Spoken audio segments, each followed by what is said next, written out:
Hey guys, so finally back after 5 months of not doing nothing.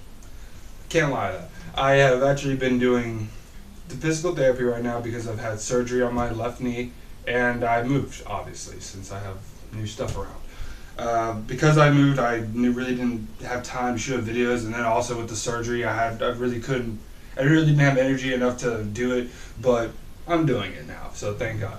But first thing I want to talk about is Teenage Mutant Ninja Turtles Out of the Shadows. So, first thing I saw when I first saw this trailer, I loved it.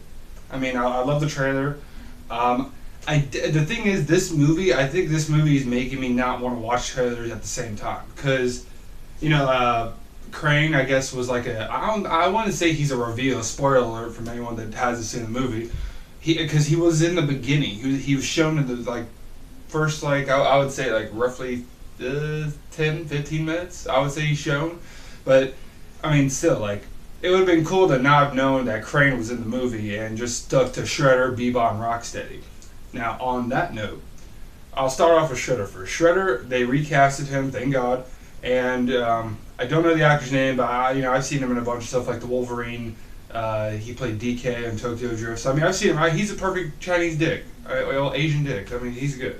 But so hearing him have a role like this, it was pretty cool, and he was really cool. I could still picture this dude be a Shredder. Just something about his look and just his mien and how intimidating he is. You wouldn't want to fight him. And I think, that's why in the movie you don't see you see Shredder, but there's not enough Shredder. That's the problem, I think, too. And then, actually, let me correct that. You see enough Shredder, but you don't see a lot of action Shredder. So I'll warn you with that. Now going to Bebop and Rocksteady, I gotta talk about villains because villains are one of my favorite things about comic books and movies and here, so I gotta talk about it.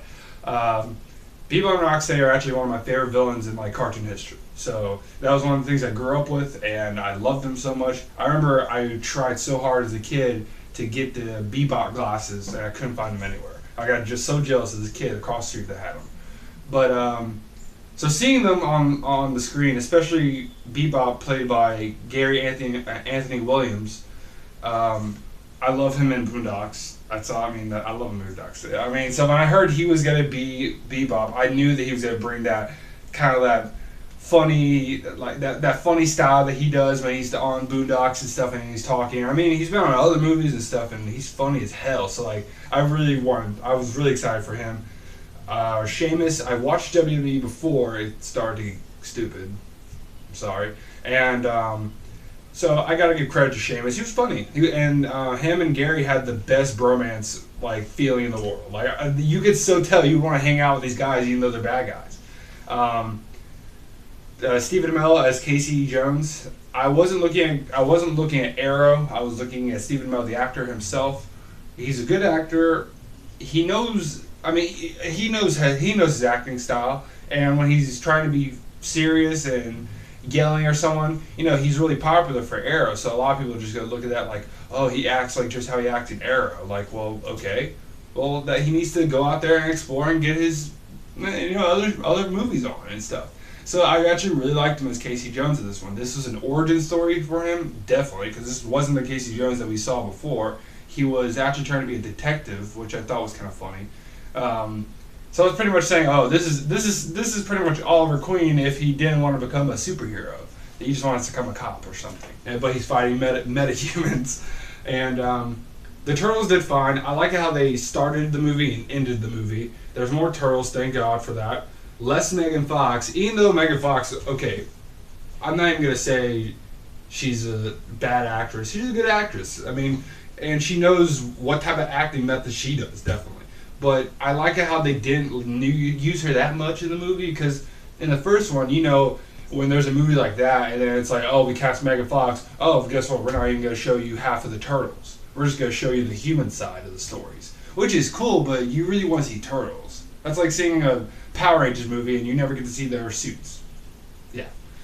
But Baxter Stockman's in this movie too. I forgot he was in this movie until I saw him again. Well, actually, how could I forget him? He had the voice thing, the laugh. I don't know if that was a part of this character or not, but Tyler Perry was so funny how he did it. I could tell everyone's vibe in the movie. They just had a good time filming, and it was a fun movie to just film. So it doesn't need to take itself seriously, but it was a pretty good movie. So overall, 1 out of 5. Yeah, I give it a 3. I definitely would buy it on DVD and everything. But there's also a lot of big reason why that there's a lot of like stuff from the cartoon. I know that, and they even have the best. They even have the. I'm sorry, I lost my train of thought. They even had the theme song at the end of the credits, so that was really cool. Like seeing that, and okay, but I'll say this one iffy about the movie, and like I said, I love villains, but I didn't see enough Bebop and Rocksteady, even when they were not. Even when they were not the Warthog and Rhino. So I want to see more of that. Even when they were the animals, I want to see more of that. And I want to see them fight the turtles more. You only got to see them fight in the plane scene that we saw in the trailers. And the river scene. So like that's kind of the reason why I think I'm going to stop watching trailers. Maybe I'll watch like a TV spot, maybe one or something. But other than that, I'm really getting sick and tired of the trailers because they're ruining the movie aspect for me.